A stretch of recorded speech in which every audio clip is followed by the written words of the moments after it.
ya Ali, ya Ali, ya Ali.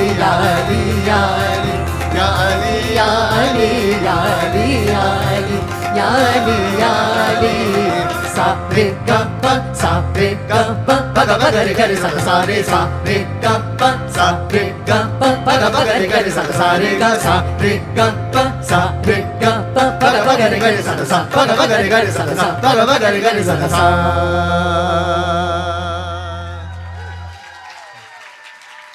Thank you. Thank you so much.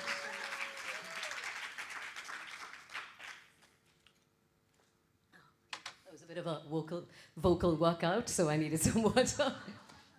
So, you know, one of the things that's always drawn me to spiritual music, to poetry, to gospel music, to other forms of spiritual music is the very powerful, moving lyric, the thought, the philosophy that goes behind how the poets must have been moved to write like this. I think Rumi wrote this poetry, I never know what it's going to say to me. And I thought that's just so beautiful, the secrets that the poetry reveals. And I've been researching Sufi and spiritual poetry for a while now, and one of the revelations I had more recently, one of the secrets I like to believe that the poetry shared with me was that I found in my research that when male Sufi poets wanted to depict love and beauty through their poetry, they donned the avatar of women. They had to write in the feminine form because they believed it was only a woman's heart that was capable of that kind of love, of complete surrender without ego, of gentleness, of providence, of universal compassion, and of tender-heartedness. Rumi, who I just spoke about, he believed, and he wrote in his poetry, he said, a woman is a ray of God. She is not created. She is creative. She is the creator. And this idea of donning a female avatar when writing about the divine, this blurring or crossing of gender lines, is an age-old tradition where male poets often depicted themselves as female lovers across cultures. In fact, many cultures believe that the feminine is the divine power that connects and binds the earth. The Egyptians had goddess Isis, the Greeks had Aphrodite, and the Hindus in India had Shakti. Aspects of this divine feminine can be found in almost all ancient and modern belief systems. A belief that this goddess energy exists within all of us, women and men. In fact, in India, we call it the Ardhanarishwar, which is half man, half woman, that exists in everyone. So this goddess energy exists in men too. And there's a beautiful poem I'll share with you by a Sufi saint, Amir Khusro, Indian Sufi poet from the 13th century. When he wrote about his spiritual master, Hazrat Nizamuddin Aulia, he always wrote with this very feminine perspective, and his poems reflected not just divinity, but also femininity, beauty, owning that femininity and beauty. And he says in one of his poems, and I will translate for you because I want to say it in the language that it's written in because it's so beautiful. He says, "Main to khadi thi, aas lagaye, mehendi kajra maang sajaye." He says, there I stood, with hope in my heart, henna, kohl, and vermilion adorning my person. मैं तो खड़ी थी आस लगाए, मेहंदी कजरा मांग सजाए, देख सूरतिया अपने पिया की, I saw the face of my beloved, हार गई मैं तन मन को, I saw the face of my beloved and gave of myself to him completely, unabashedly, mind, body, and soul. And if you notice here, she doesn't say mind and soul. She says mind, body, and soul. So to me, what was really interesting was that these women that were written about centuries ago, they were not shy women. They were brazen women. They were women who went after what they wanted, and they didn't care about what the world said. These are the women they were describing. They were brave women. In fact, there were some women saints in India who were like this in reality. Mirabai, 16th century Indian female bhakti poet saint, serious rule breaker and rebel. When she used to speak of her relationship with God, she made very sure that she wasn't referring to him as her husband. He was always her lover, and she was married. So she had her lover, And that lover was God. And she said also, they spoke of alcohol. She says, my friends need alcohol to be intoxicated, but I am drunk in love. And I'm intoxicated by you, and I'm going to let my hair down, and I'm going to run in the streets singing about you. Another incredible 17th century South Asian Sufi poet, Baba Bulle Shah, one of my personal favorites, he went a step further. He didn't just write in the feminine gender. He also dressed as a woman, wearing ankle bells, a skirt, dissolving gender identities as he wrote of his divine love. He presented himself as a woman with her beloved, the beloved. The concept of the beloved is how you refer to the Almighty or your master in Sufi poetry. But that's how powerful Bulle Shah believed the connection between the feminine and the divine was. He believed if he didn't dress as a woman, if he didn't completely become a woman, there was no way he could actually bridge that gap between him and the divine. And so for us, this next piece that we're going to present before you, it was very fitting to collaborate with two women for this next piece. The Dangi sisters are from a village in Rajasthan, in India. And if you've been to Rajasthan, and I know some of you have, it's famous for its vibrant folk music and a lot of energy and color in the costumes to balance its very dry, barren desert landscapes. But it's also known for its very, very orthodox traditions. When it comes to women, they're not allowed to study, they're not allowed to work. And normally, most folk musicians in Rajasthan are men, and they carry the music forward in an oral tradition. But I found these two wonderful women, these female musicians who are breaking the norm, balancing tradition with modernity, going out of their houses with their heads covered to sing. But they're going out there, and then they're running their families. So using their music and ours, we created this piece using the feminine idiom, which speaks of love, longing, joy, intoxication, a deep desire for the union with the beloved, and a very, very cathartic release, a surrender to that feeling. So we brought together a poem by Baba Bulle Shah, who I spoke of, where he in his feminine form expresses his love for the divine, and a traditional folk piece that says that these women, talks of a woman waiting for the arrival of her beloved. So as I said, there will be love, there will be intoxication, there will be longing, but there will be joy, because she knows that eventually she is going to meet her beloved.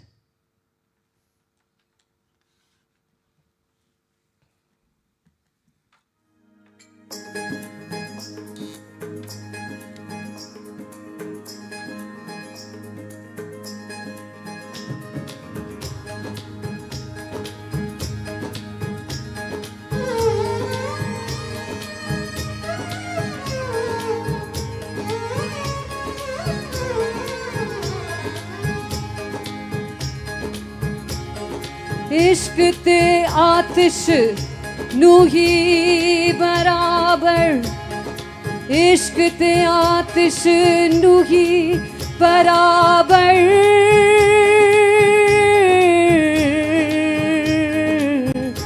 होवत इश्क दा ताबत खेड़ा आतिश सारे तख्त कनेरा अते इश्क साडे दिल जेड़ा आतिश नू पानी बुझावे आतिश नू पानी बुझावे ते दसो इश्क दा ताबुत खेड़ा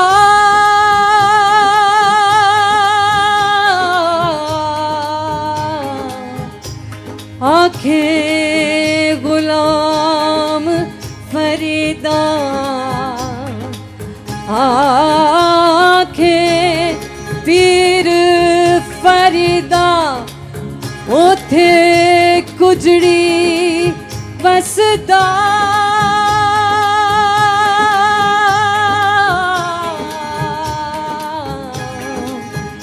जिथे इश्क ने लालैया डेरा ओ ला ओ मियाँ ओ ला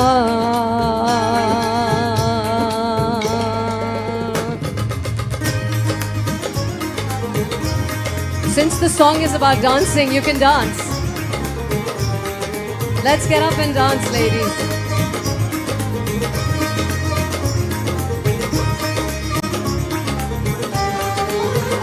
तेरे इश्क नचाया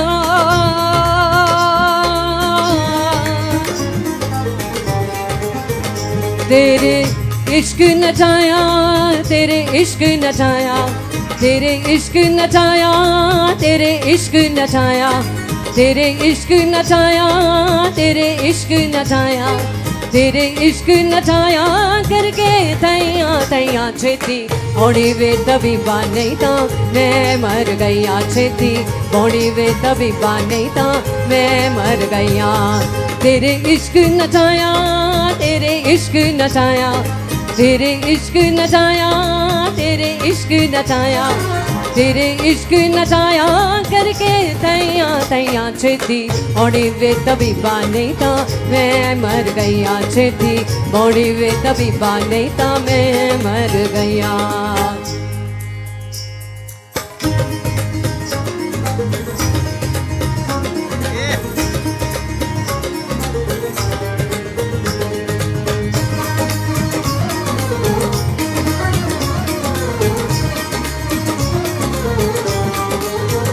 हो तेरे इश्क ने डेरा बाबा तेरे इश्क ने डेरा तेरे इश्क ने डेरा मेरे दिल विच कीता तेरे इश्क ने डेरा बाबा इश्क ने डेरा मौला तेरे इश्क ने डेरा मेरे दिल विच कीता भर के जहर प्याला मैं ता आपे पीता भर के जहर प्याला मैं ता आपे पीता हो कामिल मुर्शिद हो कामिल मुर्शिद हो कामिल मुर्शिद हो कामिल मुर्शिद हो कामिल मुर्शिद हो कामिल मुर्शिद उड़ मैं पार लगाइया छेती ओड़ी वे तबीबा छेती ओड़ी वे तबीबा छेती ओड़ी वे तबीबा नहीं था मैं मर गया तेरे इश्क नचाया तेरे इश्क नचाया तेरे इश्क नचाया तेरे इश्क नचाया तेरे इश्क नचाया करके तैया तैया छेती ओड़ी वे तबीबा नहीं था मैं मर गईया छेती ओड़ी वे तबीबा नहीं था मैं मर गईया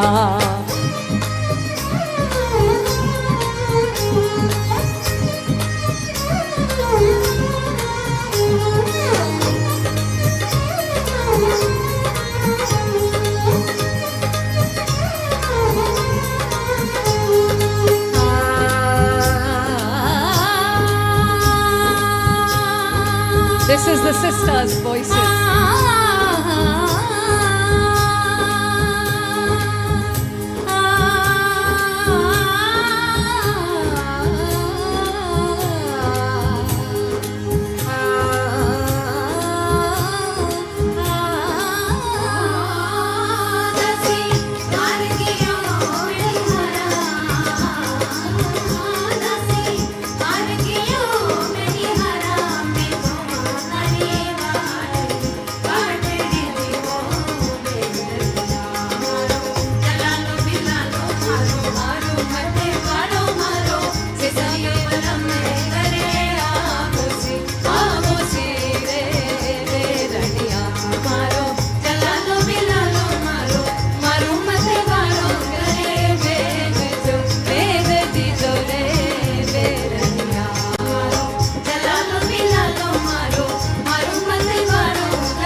गया वे सूरज छुप गया वे सूरज हाँ छुप गया वे सूरज छुप गया वे सूरज हाँ छुप गया वे सूरज बार रह गई लाली छुप गया वे सूरज बार रह गई लाली छुप गया वे सूरज बार रह गई लाली वे मैं सदके होवा देवे मुरझ विखाली वे मैं सदके होवा देवे मुरझ विखाली पीरा मैं भुल गईया पीरा मैं भुल गईया पीरा मैं भूल गईया पीरा मैं भूल गईया पीरा मैं भुल गईया पीरा मैं भूल गईया पीरा मैं भुल गईया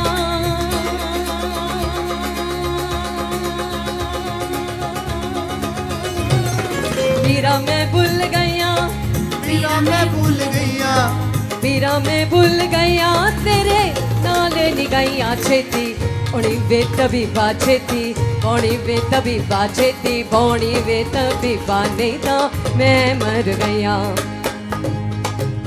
सानी सारे गा रे गा मा पा पानी दा पा पानी दा पा मा गा रे गा सा सानी सारे गा रे गा मा पा पानी दा पा पानी दा पा मा गा रे गा सा सानी सानी दा नी दा पा दा पा मा मा गा मा पानी दा पा मा गा रे गा सा सानी सानी दा नी दा पा दा पा मा मा गा मा पानी दा पा मा गा रे गा सा सानी सारे गा रे गा मा पा पानी दा पा पानी दा पा मा गा रे गा सा सानी सारे गा रे गा मा पा पानी दा पा पानी दा पा मा गा रे गा सा सानी सानी दा नी दा पा दा पा मा गा मा पानी दा पा मा गा रे गा सा सानी सानी दा नी दा पा दा पा मा गा पानी दा पा मा गा रे गा सा जलालो बिलालो मारो मारो मते वालो मारो सजा मेरा मणियों करे भेज दीजो ये बेरनिया मारो जलालो बिलालो मारो मारो मत वालो करे भेज दीजो ये बेरनिया मारो जलालो बिलालो मारो चलो रे बुलिया चलो उठे चलिए जिथे सारे अन्ने चल रे बुलिया चलो उठे चलिए जिथे सारे अन्ने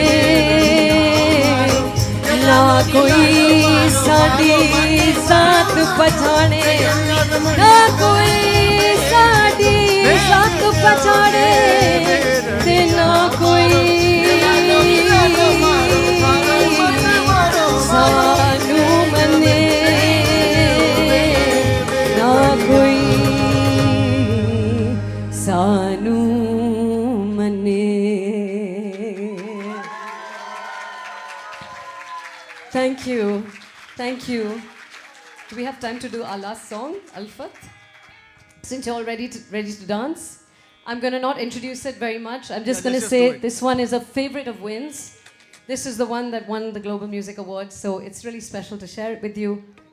Baba Bulle Shah again, great man.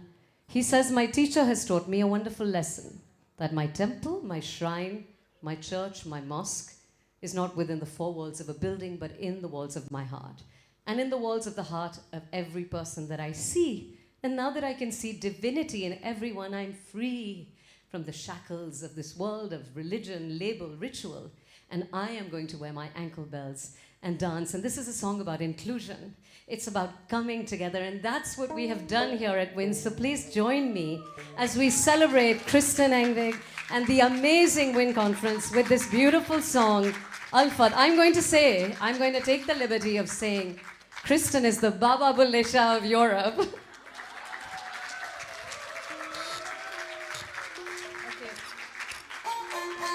So in this we added Irish music, which he plays. We've added American bluegrass. We made the world a small place. We brought in everyone and everything from everywhere.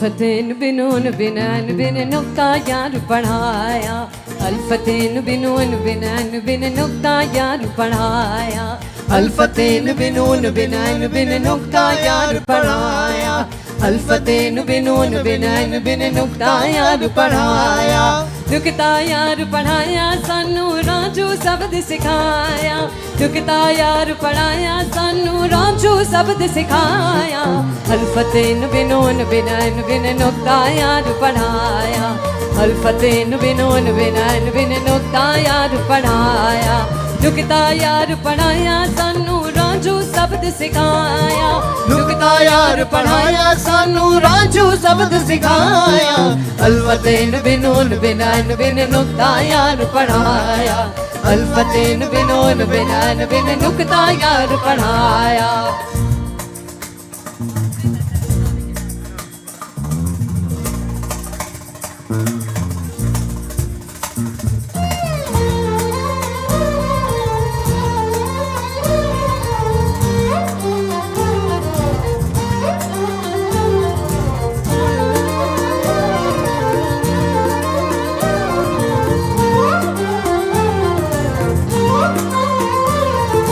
अंदर काबा अंदर किबला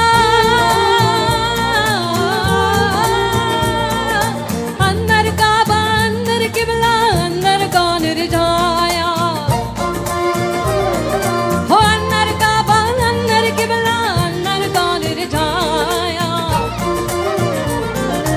अंदर मस्जिद अंदर मिंबर हो अंदर मस्जिद अंदर मिंबर अंदर राम रिझाया अल्फतेन बिनून बिनैन बिन नुक्ता यार पढ़ाया अल्फतेन बिनून बिनैन बिन नुक्ता यार पढ़ाया नुक्ता यार पढ़ाया सानू राजू शब्द सिखाया नुक्ता यार पढ़ाया सानू राजू शब्द सिखाया अल्फतेन बिनून बिनैन बिन नुक्ता यार पढ़ाया अल्फतेन बिनून बिनैन बिन नुक्ता यार पढ़ाया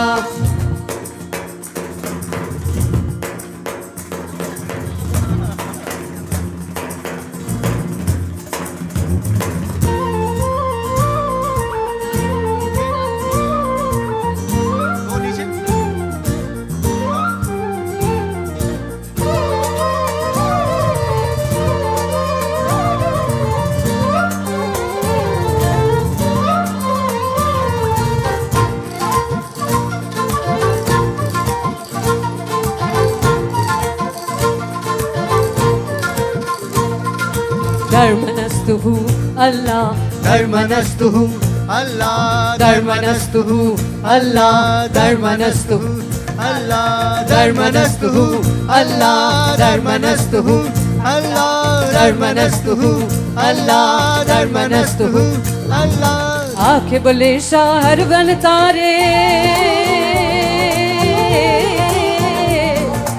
आंख बुले शहर बल तारे बिस्ते नाम धराया आंख बुले शहर बल तारे बिस्ते नाम धराया बद कर ठहरा छम छम छम छम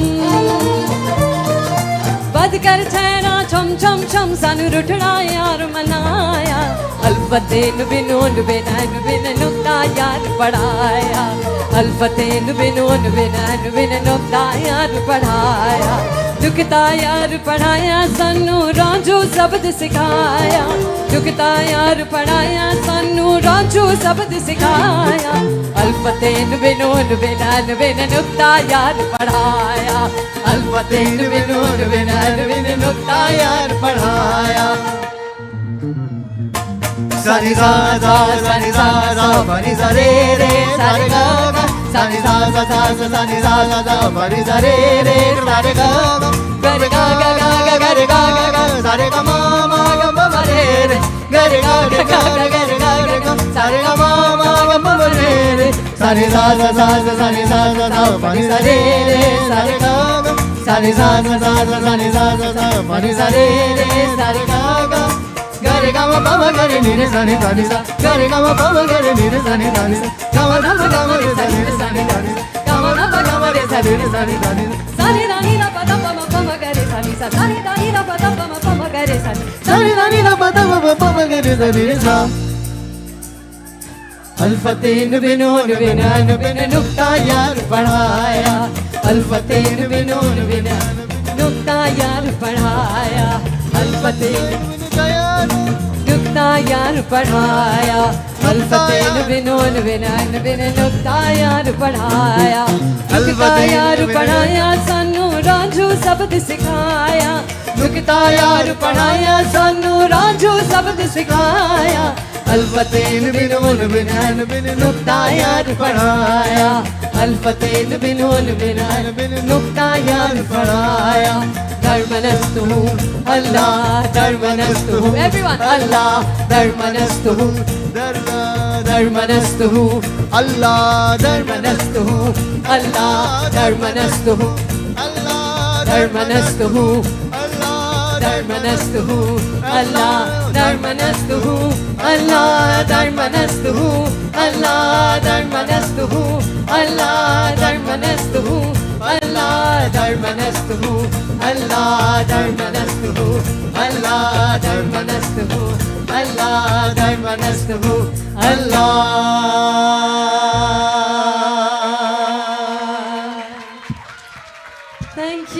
Thank you so much to the amazing Kristen. Thank you. The amazing Baba Bulisha of Europe.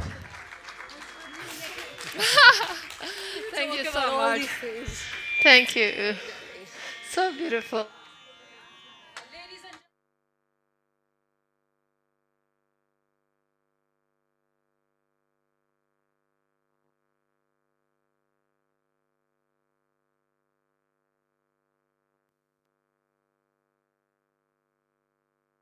Hear me? I'm on. Yeah, I was saying thank you so much for coming all the way to Rome. They live in Delhi. He also, right? Yeah. So it's an extra effort to come here. And on that note, big applause to you and thank you so much. Thank you, thank you, thank you, thank you, thank you.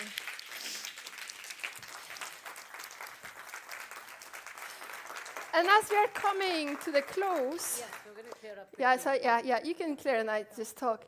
As we're coming to the close, and I want to thank all of you for having made the extra effort out of your everyday lives to come here. And I'd like to ask Eve Constantine, who say a few closing words, how these few days have been for you, and what you have heard from the others. Please, Eve. We saw Eve this morning being the volunteer. Yeah, that's right. But besides that, I know she has a long-standing experience. You have been in the IMF. You have been doing a lot of different things, executive coaching and so on and so forth, and also traveled to India, traveled to Europe, been around the world and experienced a lot. Please, the word is yours. Thank you. The floor is yours, yeah. The word. The word is yours too. That's so true. The world is all of ours, each of us. Is this, are you hearing me? Yeah, good. So, Siobhan, thank you so much. Where is she? Thank you for this beautiful music that you just brought, both of you. It was fabulous. Another applause for her, huh? It was amazing. Yeah. And again for Kristen and her amazing team, but yay, Kristen.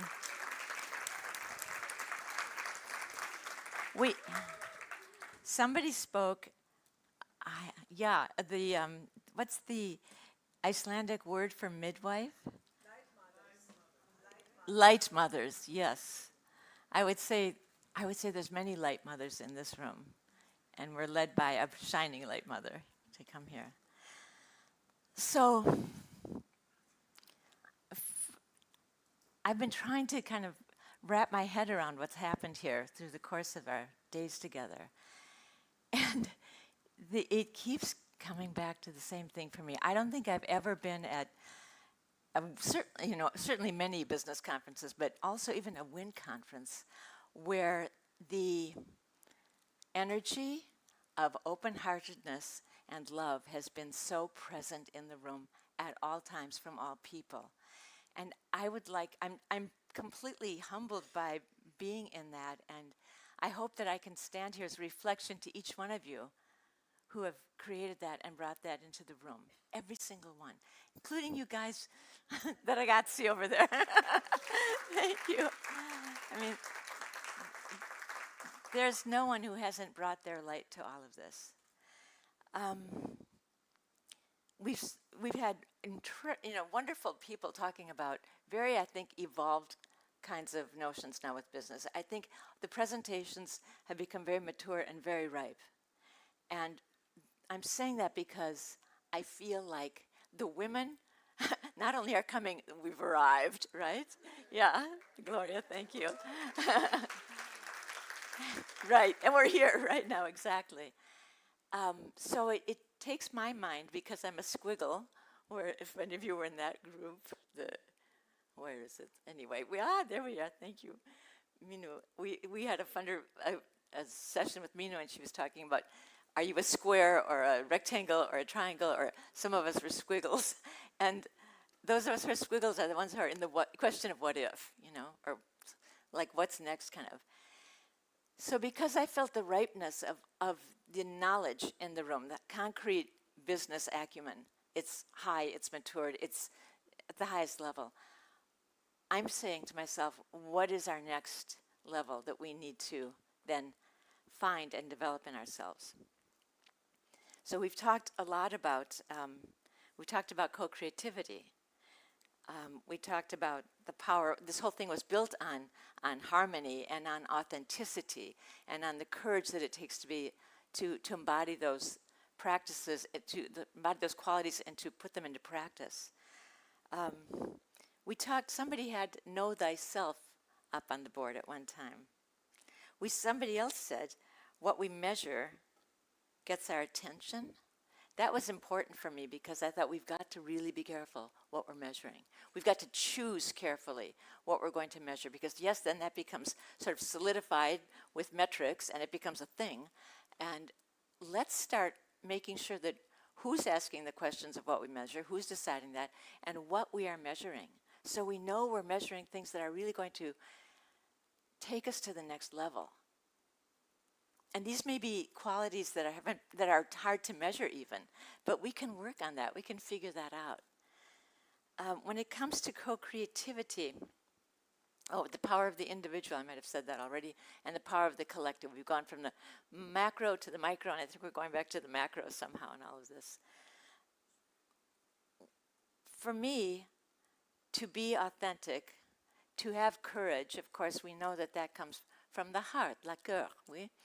And so what creates a heart that has courage? We've talked about that in here. People have, in different sessions, talked about healing. Feeling is healing. The inner child, weaving it in. So that work, that's the intrapersonal work that is so important to keep doing in parallel with all of our work in the world, because it informs the work in the world. We all know that, I think. But to keep that in front of mind, that, I forgot one thing I was going to say in the beginning, and I'll go there right now, because I was going to say, whoever said experience is the new currency, I don't think she's in the room right now. Yes, I am a very, very, very wealthy woman in that definition, because in about 2 months to the day, I am entering Q4. And thank you. I want to say it was nothing, but really it wasn't nothing. But what I want to say to Aviva, too, is that I may be doing a little harvesting in Q4, but I am definitely still doing my becoming. And that is never going to stop, ever. I can't even imagine a life without becoming and growth. And when I take my last breath, I'm going to start becoming on the other side, because there's going to be a whole new vista there, So it never ends. So I got myself off track because I was saying about, anyway, whatever it was, I'll find something here. The co-creative process is part of our collective evolution. And the thing we want to do now at this stage in evolution of consciousness, is to do that consciously. So we are now in an era of conscious evolution, of conscious co-creation. With whom do we do that? We do that with one another. But we also, this is what I want to drop in, there's many, many worlds. There's worlds that are influencing us all the time, but that are unseen to us. And the music and the lyrics and the beautiful poetry that was just read spoke to much of that, really. So it's been known through the ages. But I think all of us, it behooves us to keep that also with us all the time, that awareness. That there's work to do, there's unlimited help from sources both seen and unseen. And we can go there any old time and tap it, because it's never far. So just to share one thought, and then I have a little wrap if you have a little more energy in you. To share one thought, we've talked about, we know what our IQ is. You know where I'm going with this, Kristen, probably. We've talked about EQ in the room. Everybody knows regular IQ, everybody knows emotional intelligence, right? Pretty familiar with that? So there's something else that I call VQ, our vibrational intelligence quotient. And that is a function of our capacity to, first of all, understand that we are vibrational beings. We live in a vibrational universe, we know that. Vibrational medicine is on the forefront of healing. So it's functioning, tapping into the vibrational nature of our beings and using that frequency to access what else is available. Are you with me still? Yes. Ah, good. Okay, terrific. So there are ways we can do that. We can make up exercises, but it comes down to me over and over and over again that the way through is in. And really, that's doing our own inner work. It's doing our own healing. It's finding what is real for each of us, because it's our own authenticity. It doesn't have to be work like in a therapist's office. It can be running through the grass barefooted. It can be through music. It can be through cooking, dancing. Whatever is your thing, what ignites your spirit is how to access and raise your frequency, raise your vibration, to develop your VQ, your vibrational intelligence quotient, to then take all this stuff to the next level. And if you'll notice, I don't know how much, because I haven't been looking at the press here, but in America right now, there's this huge thing about UFOs and making known all of the stuff that's been under wraps. It's all coming into the public domain. They even have a new word for UFOs. It's UADs. I don't remember. Does anyone? I'm sorry. It's anomalous something. Unknown anomalous, whatever. I think that's it. But what I notice about things, life and how things work, is that things appear in our world once they've already taken root inside of us. First they step in inside, and then they're manifesting. So the fact that this stuff is coming out, the fact that the Pentagon, the fact that NASA, that all these agencies are bringing these things to the surface, they're now creating offices to deal with not UFOs, what were UFOs. They're even naming a new secret head of it, even though they're supposed to be in the open. I think they're trying to keep him from being ridiculed and shouted down, but it's too late for that. I mean, really, I think there's a lot of work left to do, but I really think that the shift has happened. And if we can believe that and ride that wave and trust that and speak our truth out loud, use our voices, take a stand for what we know is true, this is the time.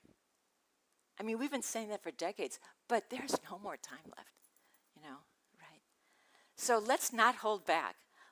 And I'm not holding back right now either at all. So if I can inspire you at all, please let me, because it's important, it's now, it's necessary, it's actually, but it's not too late. That's the other thing, yeah? So do I have time? I have one little thing to ask. If it's kind of not even necessary, but these guys are all set up to go here with me. So okay, so what I want to ask you to do is just to access, I was thinking the quickest way to access that part of us that's freely creative, that is our child, is a journey that is very short, but it can take a long time to get there. And that is the journey from the rational brain to the heart. And I think that the way through in this internal process of growth and evolution, we've done the work. It's got to be through joy now. It's got to be through what's been happening in this room and what's been happening every single day in the conference. The bonds, the openness, the embracing of one to another. And I can think of no better way to access joy than get back up on your feet once more and just let's make a big circle this time, okay? So, por favor, sì. What I want you to do is make a big circle. Yeah? Adesso, sì, ragazzi. And, I see some of you. Okay. Yeah. Okay, so here's what we're going to do. You can hold hands or you can go arm over arm. Not arm over shoulder because that chokes people, but just arms. Etsy. I'll show us. Okay? So we're just going to do polyevkola. We're just going to go right, step, left, step, right, step, right, step, right, step. It's okay if you're going the other direction. It doesn't matter. We're going to start moving soon. So let's all get ready, primed to move our right foot and go right, left, right, step, left, crossover, left, step, right, crossover, right, point, left, crossover, bravo, left, point, right, coup, 3, up, 1, 2, okay. I think, okay, oppa, and you can all say oppa because that's the expression of joy. And we'll just keep doing this to the music and take it a little faster. Whoop. So, up, 2. Okay, ready? It's gonna pick up now. Da, da, da, oops, da, da, da, da, da, da. Left, right, left, kick. 1, 2, 3, kick. 1, 2, 3, kick. 1, 2, 3, kick. 1, 2, 3, kick. 1, 2, 3, kick. 1, 2, 3, kick. Whoppa! Up, up. I thought it would go faster. Yeah. 1, 2, 3, kick. I'm gonna go here. That's good. Whoop. Yes, that's right. Bravo. Oh, it's bravo. Okay, that's good, perfect. Do. Okay. Sorry, I thought this got faster sooner. Anyway. Da. I think they picked up a different. God. Beautiful. Pretend you're on a Greek island. And you have a glass of ouzo before the dance. Okay. Whoop. Okay. 3, kick. 2, 3. 1, 2, 3, kick. That's good. 3, kick. Left, kick. 1, 2, 3, kick. 1, 2, 3, kick. Bravo. Kick. 1, 2, 3, kick. 1, 2, 3, kick. Woo! Woo! Yeah. 1, 2. Keep going.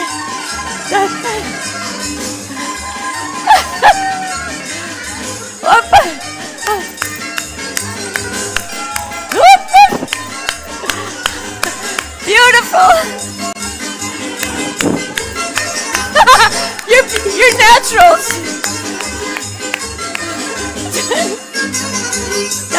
Okay, bravo.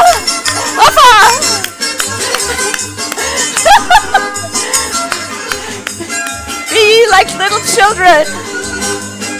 Let the child in you come out. Yeah. Woo!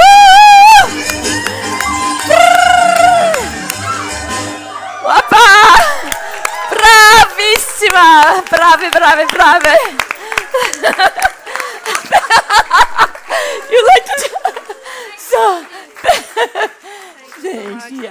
thank you everybody. You're all honorary Greeks. You did beautifully. Yeah. And thank you. Thank you. For this. And many, many blessings. Yeah. Let's carry on the word. So as we, do you have more to say? Yeah, you can. Thank you. Okay. And it's also so nice. We have both been to Senegal. We have had India. We have Greece, and it's so nice with all the nationalities and all the practices in the room. So soon we are going to have a gala dinner, and Teresa will inform you. No, she's not here. I don't really know what it's going to. Where are they going to meet everybody? Ramona? Just so we get some practical information here. But meanwhile, some of you, I might not see tomorrow morning, or you're leaving or something. I just also want you to be prepared for the going back to the other world. Because somehow we have been in a beautiful bubble. And that's fine. We've just been in here. And this is the real world. And the other one is the other world. But, it may take you some days to integrate all this. Maybe you feel tired. Maybe there are a lot of things that has happened.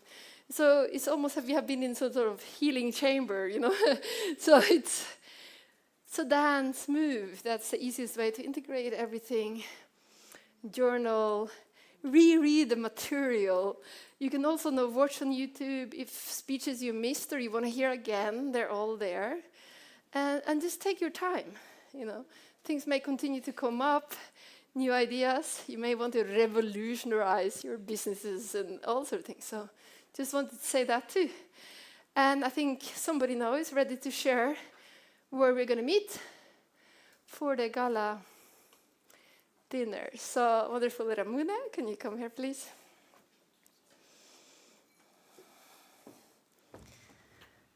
So we are meeting outside at the reception, and the bus will be waiting for us at 7:30. We'll be going with 2 buses to the location. It's not far away. It is Via della Nocetta 105. So we will write a standard. We will leave that address also at the reception in case you need there, and you can check it out. And looking forward to meet you at 7:30 to depart all together to the gala dinner. Yeah. And if you lose the address, it's a Hotel Villa dei Pamphili. Giusto? Yeah. Hotel Villa dei Pamphili. Yeah, Hotel Villa dei Pamphili. And we are near this huge park that's called Parco di Villa dei Pamphili. Giusto? Or Parco Pamphili. Yeah, so first bus leaves at 7:30 and the second at 7:50. We'll need to have a full 2 buses, so please be at 7:30 and don't wait the last one because we might not get all of you on the second one. Okay, so then you can walk or take a taxi. Presents. Sunam? Is Sunam still? Where did you go? Sunam? Eve? Oh, there you are. Presents. Everyone loves presents. Where's Eve? And where is he? Eve. I think my son has stepped out. That's one. He stepped out. Eve. Yeah, so then you take 2. Pictures. Oh. Yeah. Thank you. Thank you.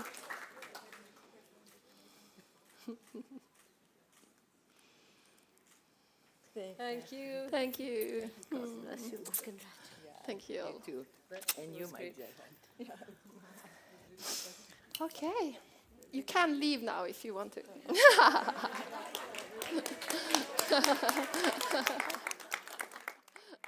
Maybe you don't.